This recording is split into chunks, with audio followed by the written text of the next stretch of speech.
Earlier this year, we tried the new long-haul boutique carrier of Taiwan, Starlux. To this day, it's still one of my favorite business class carriers, but on that video there was an endless amount of comments telling me that I have to try the other Taiwanese carriers. So I'm following through on that and trying Taiwan's flag carrier, China Airlines, in business class on their A350 from Taoyuan to Ontario, their second destination in Southern California, roughly 40 miles east of Los Angeles. China Airlines has used Terminal 1 for 30-ish years, but after Terminal 2 opened in 2000, EVA Air moved over, and China Airlines now operates a select group of flights including the North American flights, despite Terminal 1 still being their main hub. There's actually plans for a Terminal 3 and has been in construction since 2010s. It's supposed to open in 2026, however the plans for Terminal 4 were scrapped in order to minimize passenger inconvenience. The nice thing is that here in Terminal 2 we have an observation deck, where I spent some time watching the passing traffic. Definitely no shortage of fun spotting, with Taipei consistently being the top 10 to 15 in worldwide airports for both passenger and cargo. The US is currently the 5th most traveled country by passenger count and the only non-Asian country until Canada at number 13. Japan is number 1 overall, although a good amount of passengers are connecting through Japan and onto North America anyways. On top of that, San Francisco is their highest served route outside of Asia, with 4 airlines serving that route. We're headed just a couple hundred miles south to Ontario, California, however. After I was done looking at all sorts of aircraft, it was back inside where there was a specific check-in desk for Ontario passengers. But as China Airlines is part of the SkyTeam Alliance, business class passengers can check in the row consisting of the Sky Priority desks for all China Airlines flights. I do love looking at the departure board, as it's already evening time, but there is still 10 more California-bound flights before the end of the day. But then, just underneath that, we head through security and outbound immigration, for which Taiwan uses automated gates. Takes about 10 seconds to get through. Through security, there's 2 giant hallways on either side, with all the gates for Terminals 1 and 2. There's some lounges near the gates, such as Starlux and China Airlines' main Terminal 2 lounge. Most of the lounges are above the shops, however. Up the escalator, we see the Priority Pass Lounge, Singapore's KrisFlyer Lounge, a second China Airlines lounge, and then 3 EVA Air lounges, as they're the largest carrier in Terminal 2. China Airlines also has 3 lounges here in Taoyuan, 2 in Terminal 2 and 1 in Terminal 1. Past EVA Air's primary lounge space is the smaller China Airlines lounge here in Terminal 2. This used to be a contract lounge here in Taoyuan, but has since been bought by China Airlines. The entrance is nice, but inside the lounge is fairly basic, still maintaining much of that contract lounge decoration. It does, however, have the normal China Airlines food and 1 single shower. I decided there was no real point in staying here with their main Terminal 2 lounge being so close to my gate. So instead, back down the escalators, down the hallway to the main B and C gates, past the space-styled ceiling, then we reach the end, where to one end is Starlux Lounge that we visited earlier this year, and the other direction has our lounge. Across from gate D4 is the primary China Airlines lounge for Terminal 2. Checking in and then heading downstairs, we find one long hallway. I was upset not to visit China Airlines' Terminal 1 lounge, but this is still a great space and it gives me stuff to look forward to for next time. This lounge, on the other hand, might be a bit older, but it doesn't appear that way. The Chinese brushstrokes on the wall and indirect lighting gives the lounge an incredible cozy feel. There's also a ton of seating downstairs in either direction. On one side of the lounge, we find the workstation and pantry, in addition to its seats, which were perhaps the most private. The other direction is much longer, therefore offering much more seating until it ends at the buffet. In such, the closer to the buffet that you get, the more setups we see specifically for dining. There's a section with a few tables for 2, and then around the partition is a large collection of tables designed for 2, but people were joining the tables to make space for larger groups. Now, Asian airport lounges typically excel in food, and China Airlines is no exception. There's a couple counters of hot and cold dishes, all freshly cooked and presented well, tasting better than pretty much any other airport meal around the globe. The best part, however, the noodle bar. There's a machine to place your order and select what you'd like in the bowl, and then the chef gets to cooking, placing them on the counter once complete. Lastly, at the far end of the lounge is the restrooms and showers. Showers can be booked at the front desk, and these suites are nice, but dang, this shower took a while to figure out. China Airlines' lounges are known as the Dynasty Lounges, and there isn't just the 3 here. We also see locations in Kaohsiung, Kuala Lumpur, Bangkok, Narita, Honolulu, and San Francisco. Asian airlines are known for having top-class services, and this extends to their lounges. There are hardly any other lounges in the world that can compete with Asian carriers' lounges, and now China Airlines can be added to the list. And remember, this isn't even their newest lounge here. This is their secondary one in their secondary terminal. On the way to the gate, I was able to see some of the concourse, considering that when I flew Starlux, they boarded early, so I was kind of in a rush. They do have assorted Taiwan facts, but my favorite part is the theme of each gate. Every gate has its own theme, such as D4 and the Taroko National Park with fake trees and rocks and facts about the park. Gate D3 with the village of Hopingchi with its lanterns and explanation of the celebrations. Then our gate, D2, for the Lohas outlying island, making it look like we're under the sea. After going through the document check, out the window we could see our aircraft. This 6-year-old A350-900 is adorned with an Airbus co-branded livery, making it actually the first airplane to have an Airbus branded livery. Down in the gate holding area, they were preparing for boarding with Sky Priority passengers on one side and general boarding on the other. First aboard was families and people with disabilities. After that, they called for business class passengers, and I, amongst the mad dash of people, made our way onto the aircraft. Welcome to the business class cabin of China Airlines' A350. When these aircraft were released, they took the 777 business class and made some general improvements to the product. That being said, a couple weeks ago they announced that they would be renovating the cabins of these A350s. While I'm excited for that, this 1-2-1 setup of the business class is a familiar setup with the reverse herringbone seats that we've come to be familiar with, but with a few unique accents that China Airlines used to add their own touch to it. So let's take a look at my seat, 17K, along the right side window. For starters, the seat itself is somewhat firm and there isn't any headrest to use or adjust, just this decorative flap. On the aisle side, there's a very small partition for privacy, but you can see here that it doesn't actually offer that much privacy, with the privacy coming more from the slightly staggered setup. Below that is an armrest that can be raised or lowered, which does help with privacy, especially when asleep. More importantly, however, is that it also opens up to a small storage cubby. In front of us is the touchscreen TV, even though it's a little far to reach when actually relaxed in the seat. The tray table is below that, and with a release switch underneath, it slides out and then folds from there, with the same wood pattern we see continued around the cabin. The footwell is below that, and it starts nice and wide, but definitely pinches off if you're a bit taller. The area below it can store your shoes, but they asked me to put my bag up for takeoff and landing. Along the window is a large counter with more storage and that same wood pattern. The first cubby, opened with the button here, is the larger of the cubbies and also houses the charging ports and TV remote. Behind that, the other cubby is definitely smaller but could store amenities or charging cords. Below the counter is the main seat controls to move pieces individually. And behind the counter is the literature pocket and accent lamp. The lamp is dimmable, but I found it still to be a bit too bright for the middle of the night. Although I do love the mount, which looks more like an eagle talon gripping a big ball. Unfortunately, however, there isn't any overhead air vents. As for the amenities, we began with a bottle of water, and then they brought us a guava smoothie.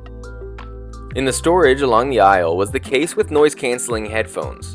These are definitely some of the most comfortable, even if the noise canceling isn't the best in the world. We did get slippers, but unfortunately no pajamas.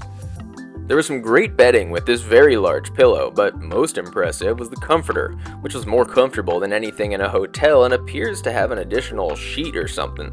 I guess we'll find out when we make the bed later. Lastly, the amenity kit. This has to be one of the nicest amenity kits I've ever gotten. The bag is such a high quality and comes with a carrying strap. The contents themselves consist of standard earplugs, dental kit, and even a hair comb. The lotions were great, but the essential oils were an amazing touch. And that's not even mentioning the silk eye mask.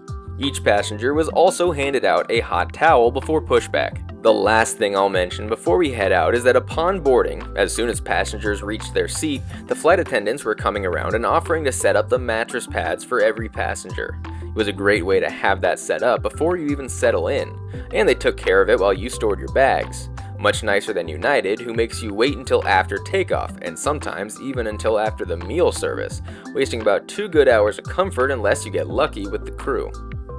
China Airlines is the state-owned flag carrier of Taiwan, or the Republic of China, depending on who you ask. Since their start 64 years ago, they've built themselves into somewhat of a dynasty. Like, literally, their call sign is Dynasty. And they're the oldest Taiwanese carrier in operation today, despite being the second biggest carrier in the small country, behind EVA Air by 2 million passengers. The airline began in the early 60s with only charters, but began service domestically and to Hong Kong, Vietnam, and Japan in the mid-60s. In 1970, they launched their first intercontinental service to San Francisco via Tokyo, and only a few years later took delivery of 747s, which enabled them to reach San Francisco non-stop, plus a Los Angeles service via Honolulu shortly after, as they were finally able to achieve some of their North American dreams. At the end of that decade, they moved homes to their current hub in Taoyuan. At the end of the 80s, EVA Air was launched and immediately forced China Airlines to re-strategize. The 90s and early 2000s brought some struggles due to the new competition, as well as the tense relations between Taiwan and mainland China, as they were barred from entering a number of countries due to pressure from the Chinese Communist Party or just straight up not being recognized. This also prompted them to remove the Taiwanese flag from their logo, opting instead for the plum flower, the national flower of Taiwan. In 2003, they became the first Taiwanese flight legally allowed to land in China, symbolizing the improved relations between the Republic of China and the People's Republic of China. As their situation improved, they joined SkyTeam in 2011, being the first Taiwanese carrier to join an alliance, and renovated their brand, replacing aging 747s with 777s and A350s, along with fresh lounges.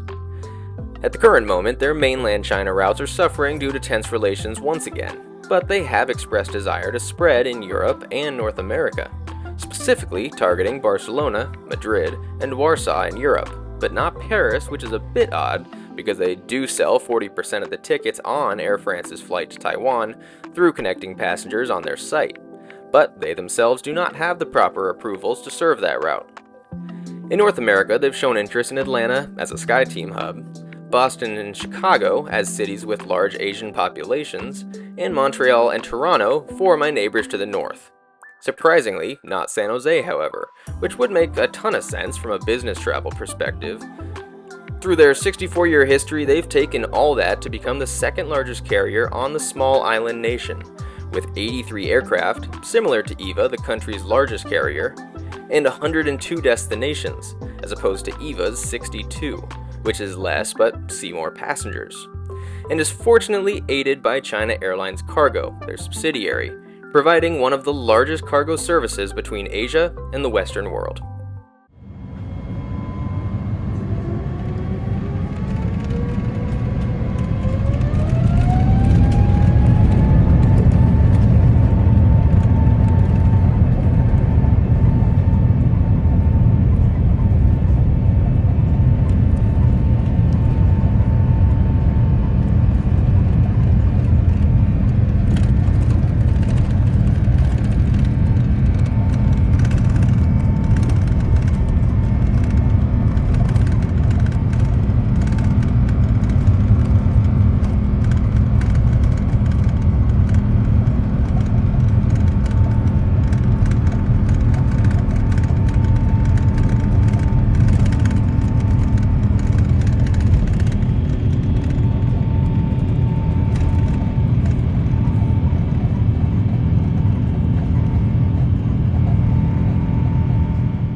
We were given 2 menus before departure, one for food and one for drinks.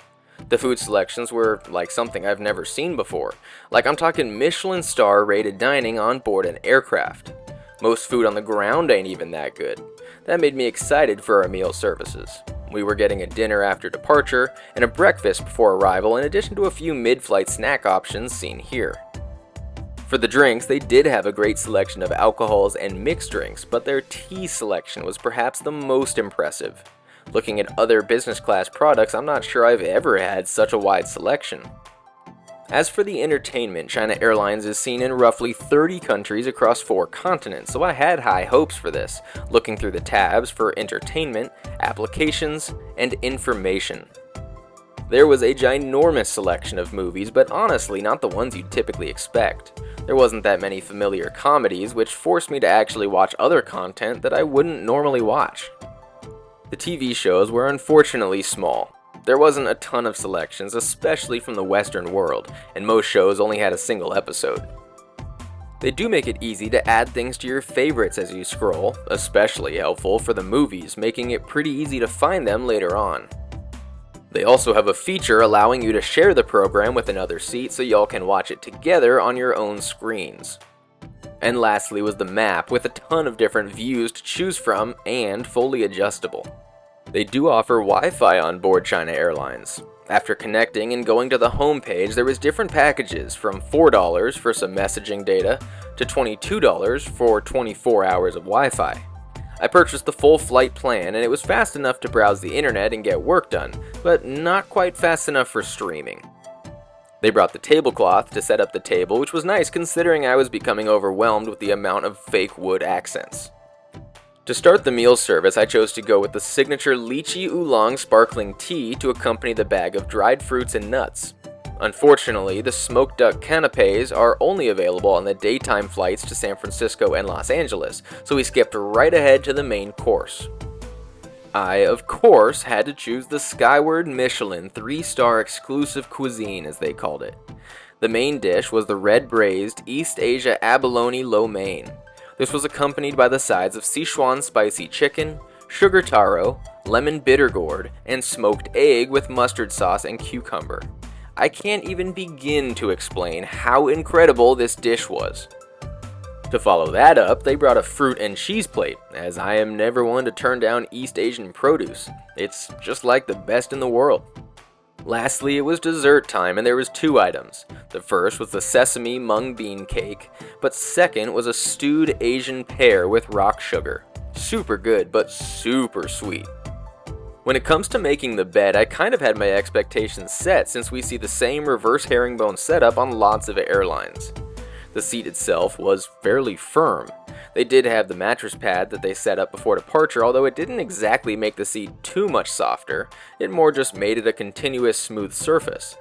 That being said, once it was reclined, I was very excited for the bedding, which felt wonderful. First up was that comforter. It didn't actually have an undersheet like it appeared to at first, but that part did make it look extra fancy. It was actually extremely plush and comfortable. I was a big fan. The only drawback is that with no overhead air vents, it got a little warm. The pillow was also really nice, big enough to fill up the whole space and definitely on the softer side. At 5'9", I felt like I had plenty of room sleeping on my back. Maybe a bit tight on my side, but I think you'll be fine unless you're really that tall. To help with privacy, you can raise the armrest along the aisle. And then to darken it, we can close the reading light and shut off the accent lights with the side panel as well as the panel itself. Personally, I loved this bed. I could have slept the entire flight, but I wanted to enjoy more of the flight, so I set an alarm. If I hadn't though, I no doubt could have slept just fine. The pillow was excellent, and the comforter is probably in my top 3 of all time. The only thing I wish they kept the cabin a bit cooler. With a 9 p.m. departure, however, I was ready to get some sleep, so I'll see y'all soon. We were just under 5 hours from Ontario when I woke up, and I was a little hungry, so I looked into the menu for the mid-flight snacks. I decided to go with the Wagyu beef burger, which just made me realize that somehow every country in the world makes our national dish better than us. Literally, what? Although I will say that Starlux's burger is still the best. You'll also see here that it was bright outside. However, since the rest of the cabin was kept dark, I kept my window shades shut for the meantime. You will see, however, just how bright the accent light is on the counter over my shoulder. The lavatories on China Airlines are nice, but definitely basic. They do incorporate minimal coloring and decorations from local culture so that it's at least not just a big white box, and they had a couple amenities for the lotion and refreshing mist. Perhaps the only thing I couldn't shake is that the soap they use smells like a U-Haul truck. I spent hours after washing my hand trying to figure out what that scent was, and that's finally what I landed on, and I'm sticking to it. I definitely, however, was enjoying the light show that China Airlines put on the overhead lights. For the last couple hours of the flight, the lights just kept scrolling through all the different colors, which was definitely a good background vibe. Eventually, however, the lights came up the rest of the way and it was time for our 6 p.m. breakfast. After the hot towel, I chose the Western set, just because I've had enough congee recently, so instead I got the soy milk muesli, orange peel and raisin bread, salmon quiche, mini waffles, and baked eggs with aubergine and meat sauce. Once again, an Eastern airline made a better Western meal than any Western carrier could. After breakfast, we were about an hour from Ontario and fully enjoying the views on descent. Not only did we approach over the California Central Coast, giving us views of San Luis Obispo and Morro Bay, including Morro Rock, but then as we approached the city of Ontario, the best thing about flying into the Inland Empire instead of LA itself is that we get excellent views of the Grapevine and the San Gregorio Mountains, which Ontario is directly behind. Using secondary cities is not new, typically for reduced cost or passenger convenience, but it's far less common in international long-haul markets. In San Francisco, Oakland has seen 20 international routes and San Jose with 14 in their history, despite each only having one transoceanic route at this time. In Southern California, San Diego has taken some of the load off LAX and currently sees 3 destinations served overseas, and now we see Ontario on that list. Potentially the toughest part of these secondary markets is the advertising, since non-locals don't even typically know these other airports as an option.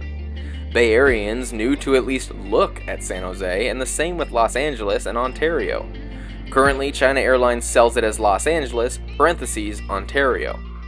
It should be noted that British Airways tried this with San Jose, selling it as San Francisco, San Jose, which San Francisco didn't love, and eventually that route was canceled for performance issues, despite San Francisco's flights being completely full and even with increased capacity. So why Ontario? Well, first off, the Ontario and Inland Empire area have a large Taiwanese diaspora of roughly 6,000, on top of the 60,000 Taiwanese in the Los Angeles area, by far the highest concentration of Taiwanese Americans. I do give major props to Ontario for being able to bring in this service, despite hilariously stating that this service is, quote, continuing the airport's dramatic rise in prominence as Southern California's new global gateway, despite this being their first long-haul flight ever. To encourage the growth, Ontario did offer subsidies, including waiving landing and terminal fees for the first year for any airline launching new transcontinental service, which is a great way for airlines to test new markets with less risk. And even after that first year, there's no doubt the fees are still much cheaper than LAX. Still a bold move for an airport with a disconnected international arrivals building. There was lots of questions about how this would affect the flights to LAX as well. The original question was whether they would reduce LAX's frequency with this new service operating 4 times per week and daily in peak seasons. As far as I can tell, LAX had 2 daily flights and still does with China Airlines. The only note I'll add is they did reduce the 777 frequency in favor of A350s, which are far less premium with 60 premium seats as opposed to 102 in the 777. That A350 cabin largely favors economy travelers, which is much more common with leisure travelers, predominantly what we see from Ontario, considering that there aren't any available connections, unlike Los Angeles with its Delta hub, meaning that Ontario is 100% relying on just passengers originating or terminating in Ontario. That being said, it did launch with 777s and still alternates between the 777 and A350 depending on the day of the week. This service brought China Airlines their 5th passenger destination in North America, and recently, with the announcement of Seattle service returning, they will have 6.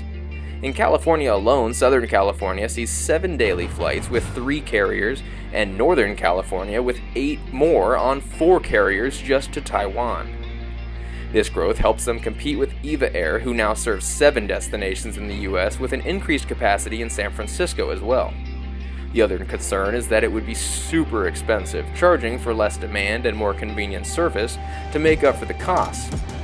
It might be $50 or so more expensive than the nearby LAX service, but that's somewhat negligible in the grand scheme of long-haul things. Perhaps it's all aided by cargo, as Ontario and nearby San Bernardino are major cargo hubs, and also much cheaper than LAX once again. China Airlines, with a large cargo network, may see this Ontario service as a good route to connect with the UPS and Amazon services there. If I had my say, I'd push for San Jose next. I love secondary markets since it makes the travel experience much calmer. Why San Jose? Well, Taiwan is world-renowned for their semiconductors, or chips, which are used in essentially all tech products. Well, where is the world's tech hub? San Jose. Right now, San Francisco sees all the traffic due to the Taiwanese population and business travelers. San Francisco, however, is much too much over capacity, and San Jose does have all Southeast Asian population concentration and also is much closer to companies that use those chips. Yet, despite that, in San Jose's 14 international services, they've never seen service to Taiwan. Only mainland China, but one can hope, right?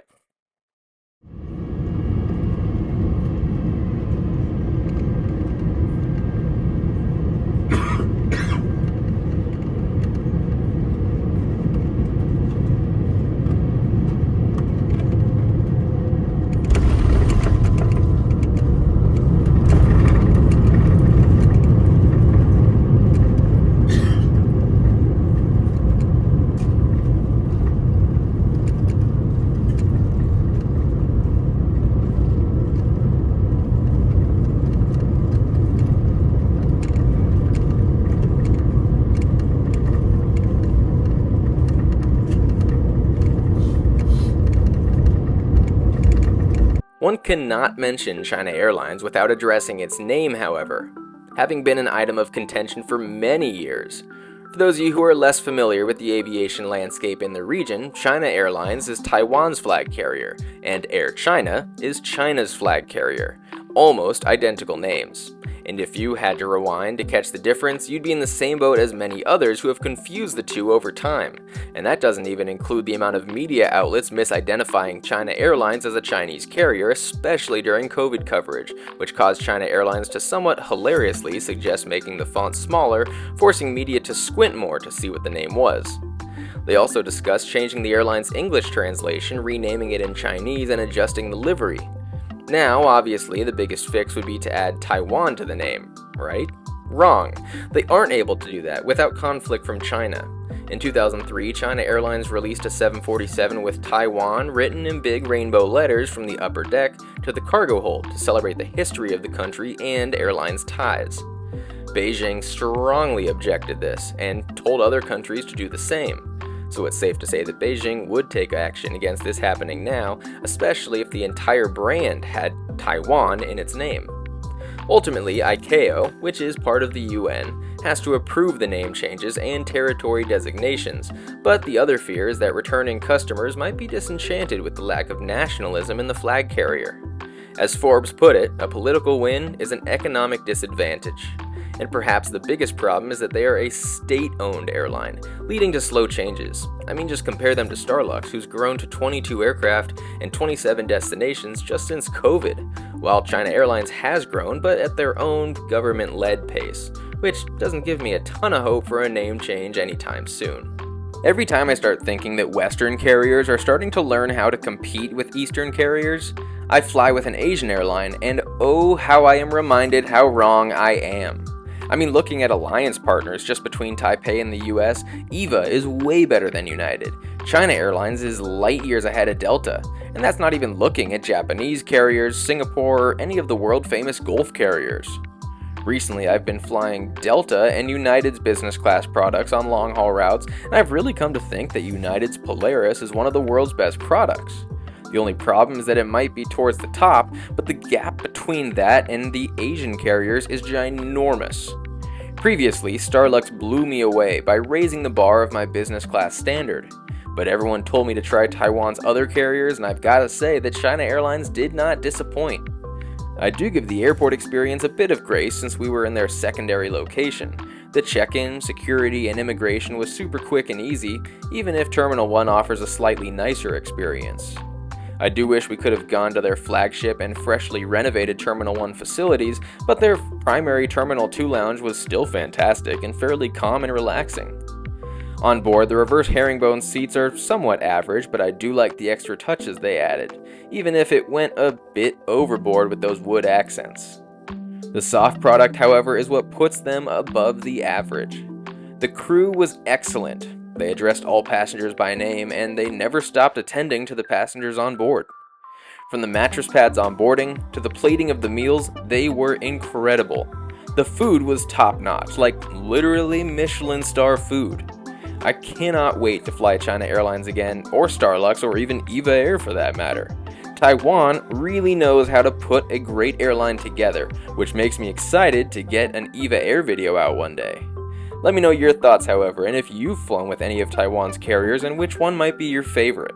Until next Sunday for now, safe travels, and I'll see y'all next time.